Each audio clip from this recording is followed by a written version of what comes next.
आज आप एसडीएम साहब के पास आए हैं, क्या है पूरा मामला, किस मामले को लेकर आप आए हैं? अरे बहुत गंदगी हो रही है, ना रोड पड़ रहा है ना कुछ भी हो रहा है और इतने परेशान हम लोग बार बार चक्कर आके काट के चले जाते हैं। चेयरमैन के पास भी गए थे हम लोग और सब जगह गए, कुछ सुनवाई नहीं हो रही है। हम लोग बहुत परेशान, इतनी गंदगी है, घर में बारिश होएगी और इतनी पानी भर जाएगा और बारिश में अभी तक इतनी पानी भरी हुई है। अभी आपने मकान बेचने की बात कही, ऐसी कौन सी नौबत आ गई जो मकान बेच? अरे हम रहना ही नहीं चाह रहे, इतनी गंदगी है, मजबूरी है। मकान हम बेच रहे, मेरा बिकवा दे मकान।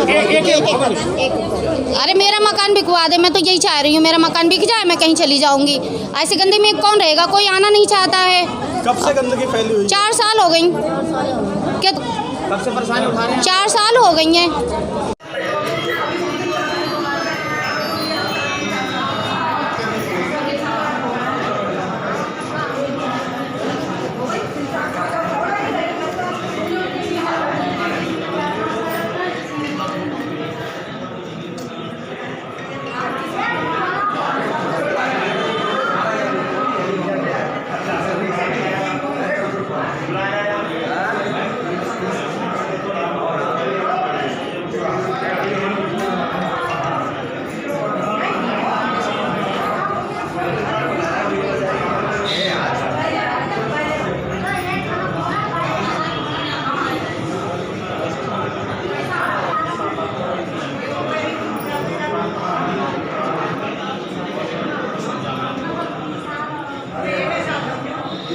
आपका? अफरोज़ बेगम। आंटी जानना चाहेंगे किस वजह से आप आए हो और क्या परेशानियां हैं आपकी? बस इसी वजह से आए हैं। हमारे रोड पर आप चल के देखिए, इतनी गंदगी है कि शायद है कि जानवर भी वहाँ नहीं टिकेगा, जैसे हम इंसान वहाँ पर ज़िंदगी काट रहे हैं। और ये मुखौटे तो दे दिए कोरोना की वजह से। अब बता, वहाँ पर इतनी गंदगी है, हम लोग कोरोना से जे तो लगाए पड़े हैं और इतने दिन पानी में घुस रहे हैं, कीचड़ में घुस रहे हैं। हम हमारे यहाँ मेहमान आकर इतनी मतलब बोल कर चले जाते हैं कि इतनी सड़ान में नरक में तुम लोग रह रहे, सुनना पड़ती है। हम बताओ क्या करें। हमारे बेटे का रिश्ता 1.5 साल हो गई है। जैसे ही नगर पालिका से ये पता लगता है कि अब 15 जनवरी को रोड पड़ रहा है तो हम मार्च बढ़ा देते हैं, मार्च में पता लगती है फिर और आगे बढ़ा देते हैं। बताओ इस तरह से कैसे हम शादी कर पाए वहाँ पर रह करके। वो चेयरमैन के पास हम बहुत बार गए थे हम लोग, लेकिन वो सुनती नहीं है, बाहर तक आती नहीं है निकल कर। हम लोग वहीं पर अपने सर फोड़ के चले आते हैं वापस, कुछ भी नहीं कर रही है वो। वहाँ पर भी गए थे, नगर पालिका भी गए थे, नगर पालिका भी गए थे, चेयरमैन के यहाँ भी गए थे। बहुत शिकायतें हम कर चुकी हैं, एप्लीकेशन हम ऊपर तक डाल चुके हैं, ये समझ लीजिए आप। से यहाँ पे आए? हम परेशान होके आए हैं यहाँ। क्या परेशानी है आप? हमें इतना पैरों में आधे पैरों में घुस के चलना पड़ता है और शाम होने नहीं पाती जब तक इतने मच्छर हो जाते हैं घर में कि बोलने की भी दिक्कत होती है। बोलते नहीं है, मुंह में जाते हैं। कोरोना वायरस को लेकर क्या? कोरोना जिंदा तो कोरोना में रह रहे हैं हम, जिंदा तो कोरोना में रह रहे हैं। और उसके बारे में आपको हम क्या बताएं? जी बताइए कि कर्फ्यू लगा देंगे कि ये करो नियम वो करो। अरे ये नहीं करना, सबसे पहले इसकी सफाई करो, इसके नियम दूर करो। ये नहीं करते हैं, लेकिन वो जिंदा नरक में रह रहे हैं हम लोग। नौबतगंज मांग ये करते हैं, हमारा रोड डलवाओ, इधर साफ सफाई करवाओ। हम भी एक इंसान है, जानवर तो है नहीं जो जानवर की तरह रहा। जानवर भी वहाँ नहीं टिकेगा। हमारे बच्चे गिरते हैं, दरवाजे के किनारे से पानी भरा है, गंदगी है इतनी, कुछ पूछो मत। इतनी दिन में अगर 100 बार दिल में आती है, 100 बार गाली देते हैं चेयरमैन साहब को हम लोग। 10 बार तो उनके घर के दरवाजे पे गए हैं, लेकिन कमरे से निकल के नहीं आते हैं कोई भी, और कह देते हैं खड़ी रहो बैठी रहो, चली जाएंगी खुद ये लोग।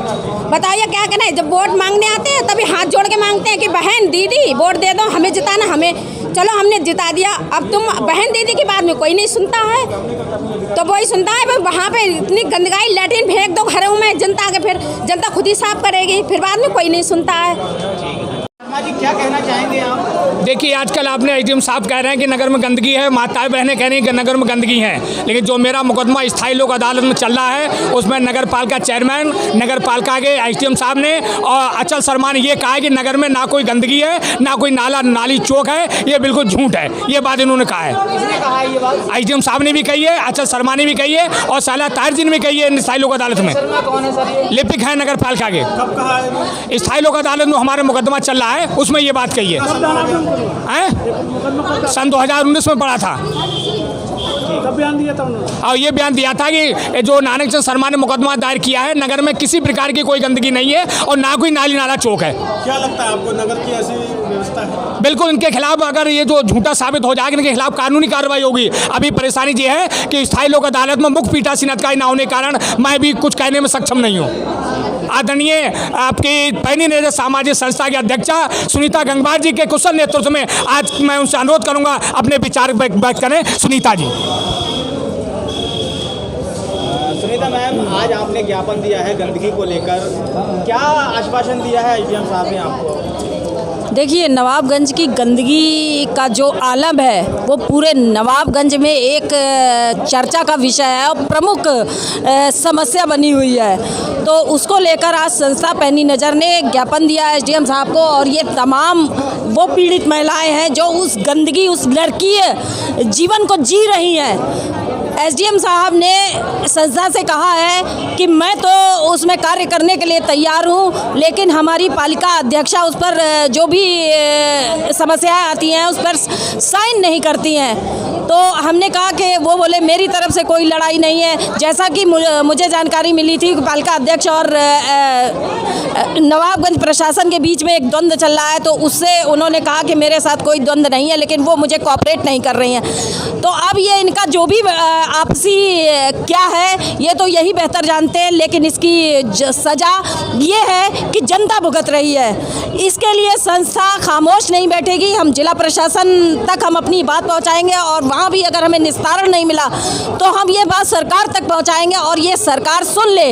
अगर ऐसी पालिका और ऐसी पालिका अध्यक्ष यदि कार्य नहीं कर रही हैं तो ऐसी पालिका को भंग कर देना चाहिए और भंग करके अधिकारियों को फिर इसकी पावर देनी चाहिए या पालिका अध्यक्ष आकर इसको संभालें। यही एक रास्ता है, लेकिन जनता के कार्य नहीं रुकने चाहिए और इस नरकी स्थिति से नवाबगंज को निजात मिलनी चाहिए। इसके लिए संस्था लगातार जनता के साथ खड़ी रहेगी।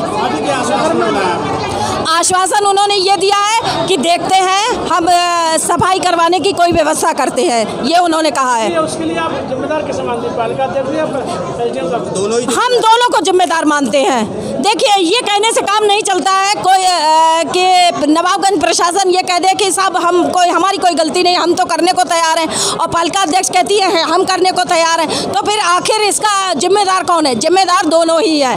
इसलिए मेरी जिला प्रशासन से अनुरोध है कि इस चीज़ को वो देखें। जी, इस संबंध में कोई बात नहीं, हमारी पालिका अध्यक्ष से बात नहीं हुई है। आवश्यकता पड़ने पर हम उनसे भी अनुरोध करेंगे और एक बार मिलने की कोशिश करेंगे। आपके द्वारा आपकी संस्था द्वारा एक ज्ञापन दिया गया है, क्या ज्ञापन था और क्या कहना चाहेंगे? मैं नबी अहमद एडवोकेट, कांग्रेस मीडिया प्रभारी।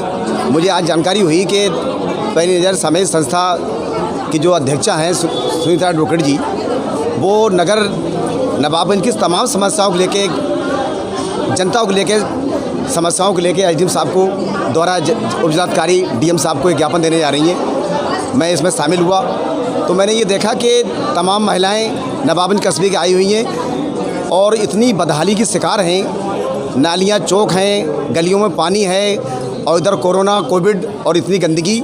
तो शायद है कि उत्तर प्रदेश में ये पहला नवाबगंज कस्बा मुझे नज़र आता है कि सबसे ज़्यादा गंदगी अगर अवार्ड दिया जाए तो नवाबगंज को मिल सकता है। और ये बहुत सराहनीय काम है हमारी सुनीता जी, जो समस्याओं को लेके आज ये नगर नवाबगंज की समस्या है। अभी इससे पहले पुलिया कलापुर की समस्या थी और ये जो आवारा सांड घूम रहे हैं, इस बीजेपी सरकार में कोई लगाम नहीं है। तो तमाम समस्याओं को लेके मैं इनको बधाई देना चाहता हूँ कि ये बहुत अच्छा कार्य संस्था कर रही है, ये बधाई की पात्र हैं। और प्रशासन जो है, अभी एसडीएम साहब ने हाथ खड़े कर दिए कि हम कुछ नहीं कर सकते जब तक पालिका अध्यक्ष हमारा सहयोग नहीं करेंगी।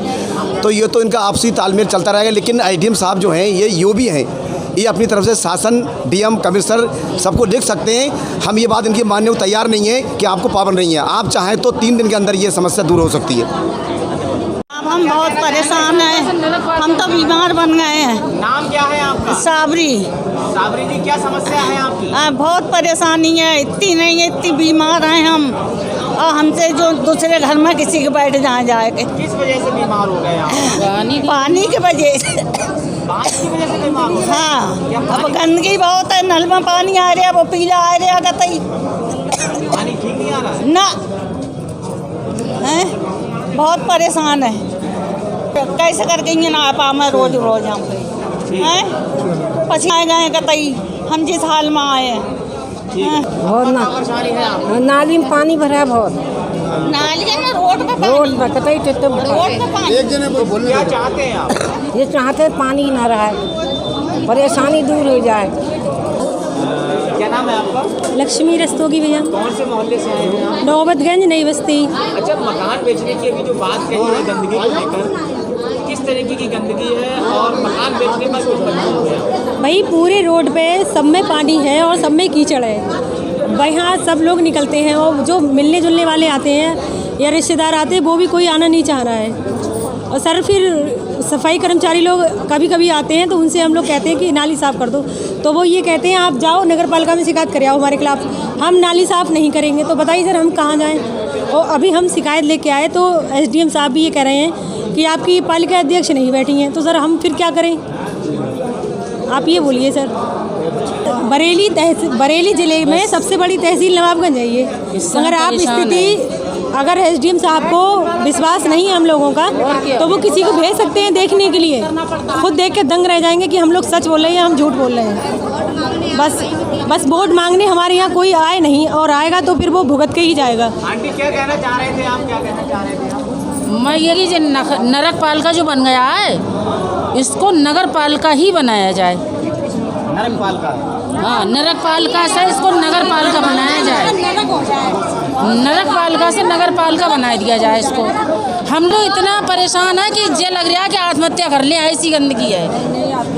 ये समझ लो इतना परेशान हो गए हम तो। जनवरी में 15 जनवरी के लिए आश्वासन मिला था कि 15 जनवरी से रोड का काम शुरू हो जाएगा। हम लोग बहुत खुश थे, चलो शुरू हो जाएगा। लेकिन अब तो मार्च आ गई, होली भी 4 दिन बाद होली है। तो बताइए सर ऐसे में कैसे त्यौहार मनाएंगे? क्या कीचड़ में लौटेंगे सब लोग? आप ये बतलेंगे ही नहीं। तुम बस